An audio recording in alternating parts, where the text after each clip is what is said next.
Hello guys, in this video I'm going to show you how to select the type of the map on the VesselFinder application. But first of all, I just want to mention, please don't forget to subscribe to our channel, because at 100,000 subscribers we are going to show you our YouTube revenue statistics and growth strategy, how to make money online. So let's jump into it.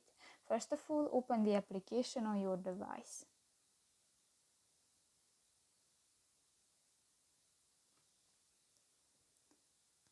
Click to the map icon at the upper right side of the screen, and here you can select 4 options: standard map, simple map, satellite map and dark map, and just select an option and step on it